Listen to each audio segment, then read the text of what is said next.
The blue vinyl is placed on these parts from the manufacturing process to keep the shiny aluminum from scratching.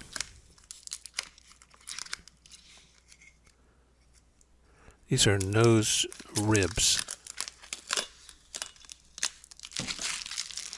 part of the horizontal stabilizer, so the leading edge will form around the nose rib.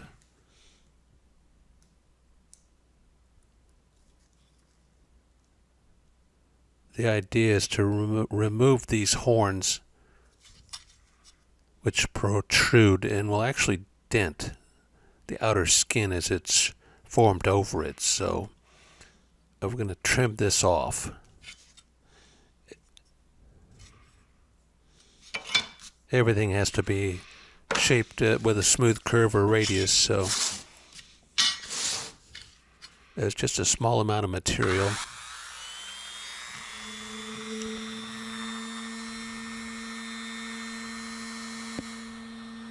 Those glasses will help with this precision work here.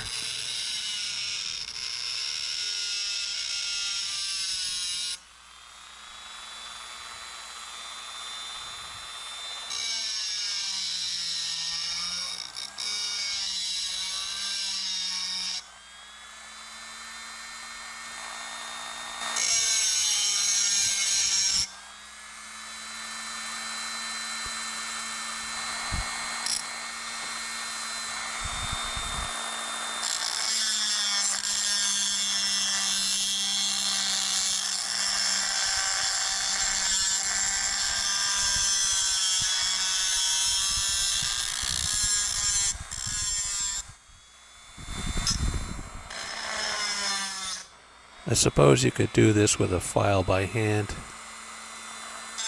The Dremel makes quick work.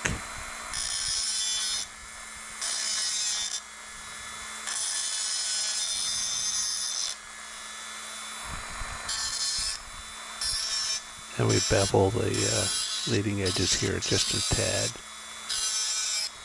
Don't want to make the edges sharp, but this will help with the transition as the skin lays over the top of these flanges.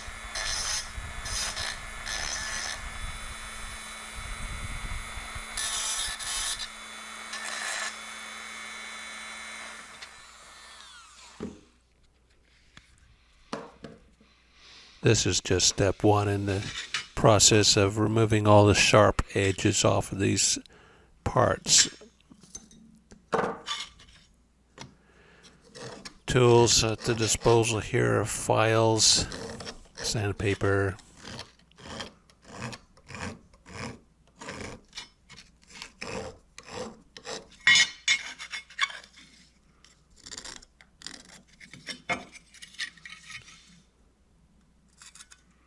so the stone bit in the Dremel was relatively coarse. The file is leaving a smoother finish, although it's just part of it.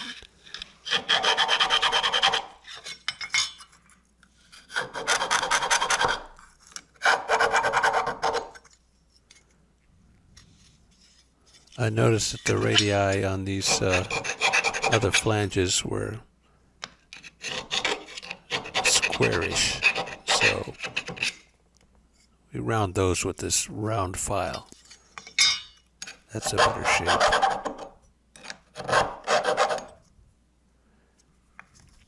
Square corners in airplane parts is bad because cracks will tend to form.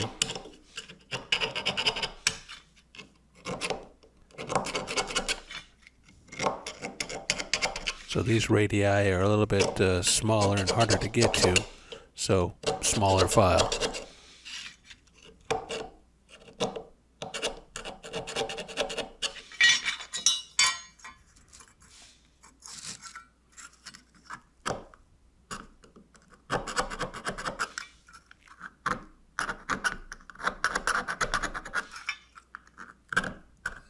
Making sure the radius is well formed between these folded flanges, and also some deburring.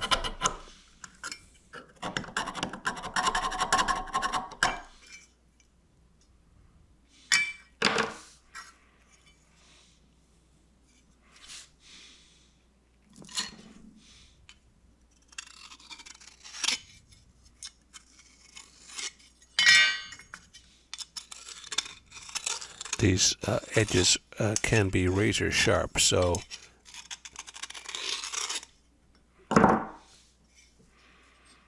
knocking down the sharp edge with that tool is the first stage.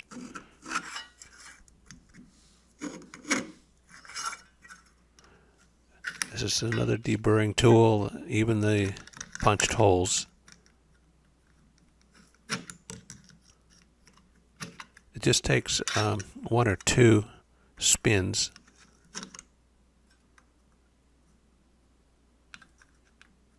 to knock the burr off, and you don't want to keep going because then you'll actually bevel the edge, which is not necessary or desirable.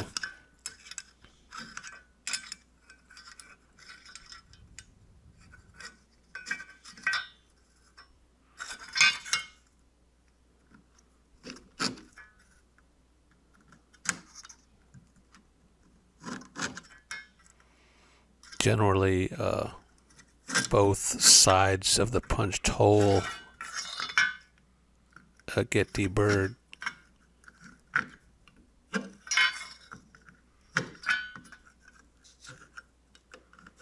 And also, when the rivets go into these holes, they won't interfere with any metal that's sticking up.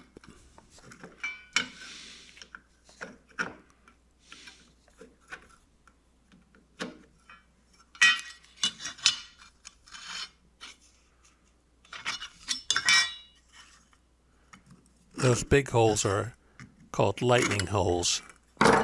Basically, they remove unnecessary metal to reduce the weight of the individual component.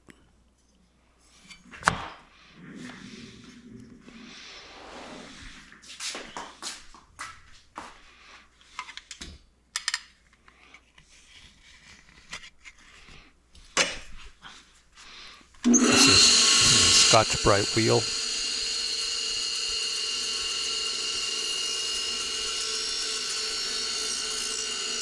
And just very gentle pressure here, as the wheel will take off a lot of material if you bear down on it. So, and also I don't want it to yank it out of my hands, so you have to be careful of that. If the wheel catches on a sharp edge or a snag, it will deform the metal as it throws it to the floor, and then the part will be ruined. So easy does it here.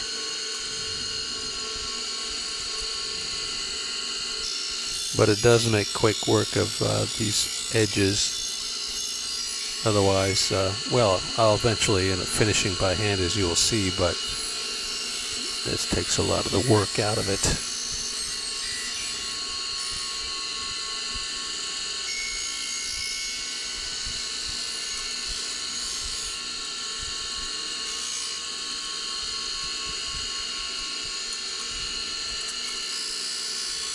Yeah, I'm just barely touching this to the wheel.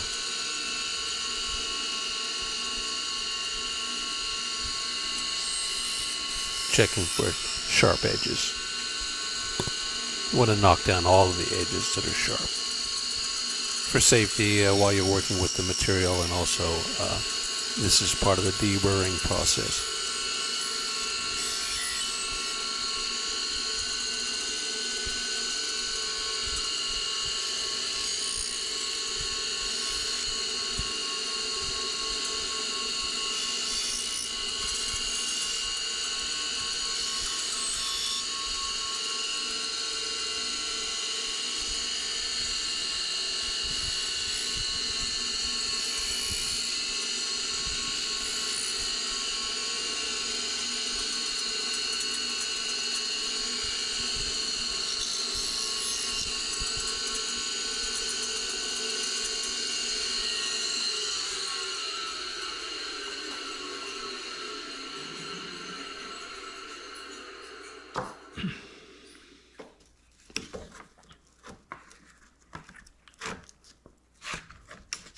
Now back to those pesky flanges, the ones with very little space between them.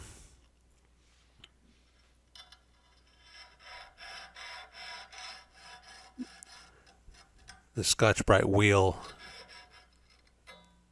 can't access this, so we use this sandpaper. It's actually like emery cloth. It's sandpaper with a cloth backing, so it's flexible. Regular sandpaper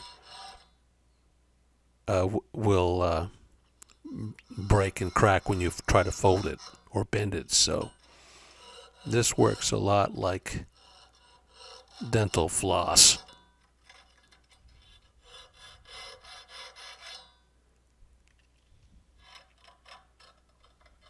But we get the burrs out of these nooks and crannies.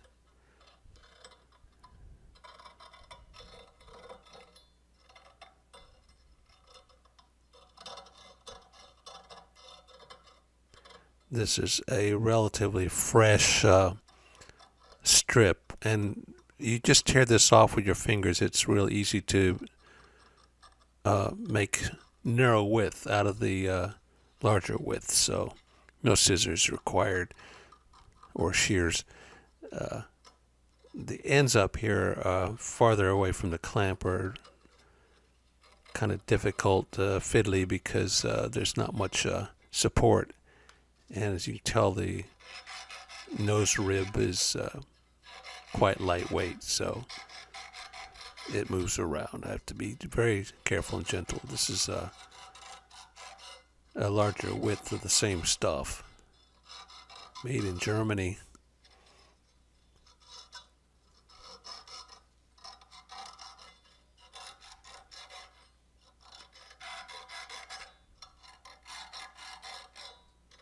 Actually getting the radius of the flange here.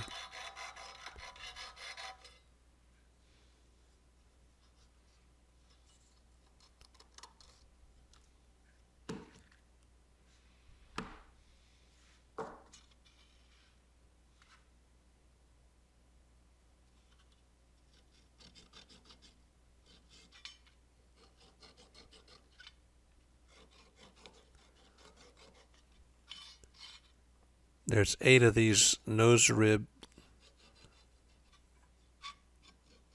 pieces, and this is number 7.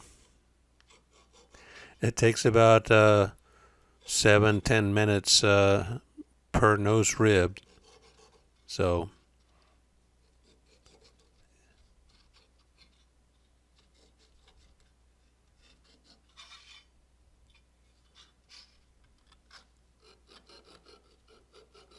this process of deburring will be major for all of the airplane pieces going forward. This is a non-stop event here.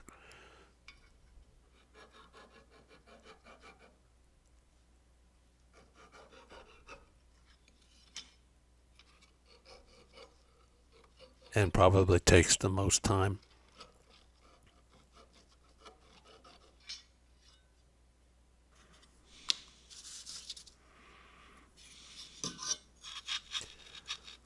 Scotch-Brite pad, not quite as aggressive as sandpaper, and it really puts a nice finish even after the Scotch-Brite wheel. And it's good for scuffing up the what once was shiny bright will be dull now after this. Scuffing it will allow it to be painted with primer. In other words, the primer will adhere if the surface has been scuffed, so that's why my fingers are all black, because it's pure aluminum that's coming off of the surface of this material.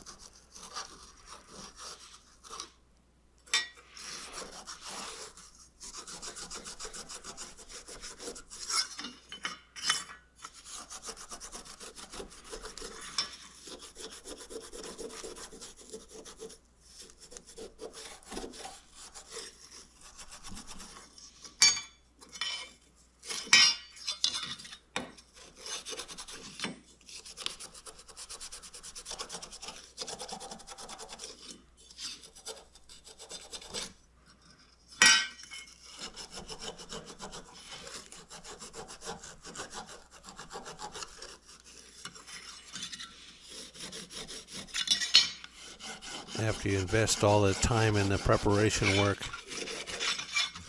it would be very disappointing to make a mistake during construction and ruin the part, because then this starts all over again.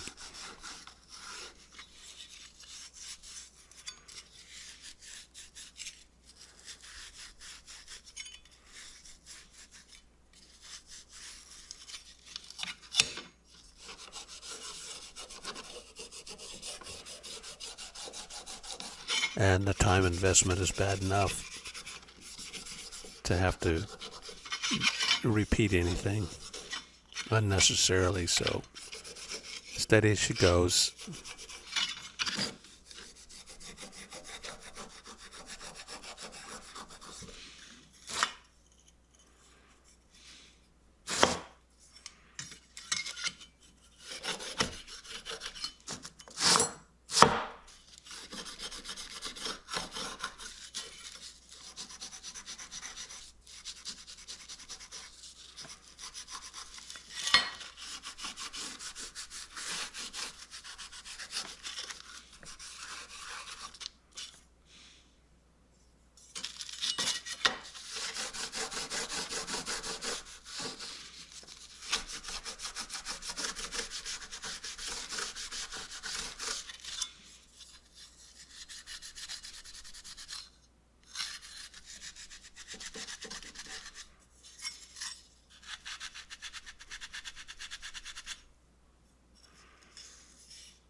I tried doing this all with time lapse, speeding it up, but with the camera mounted on my head, the camera movement is just exaggerated, and so it's difficult to watch. Anything more than 5-second time lapse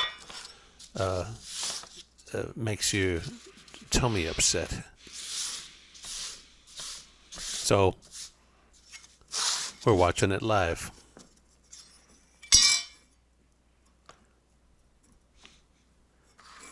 And we're checking to see if the piece is flat.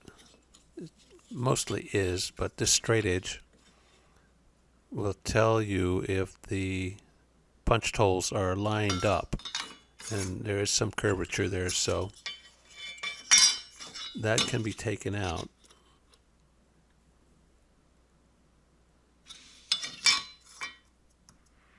And we do it with the fluting tool.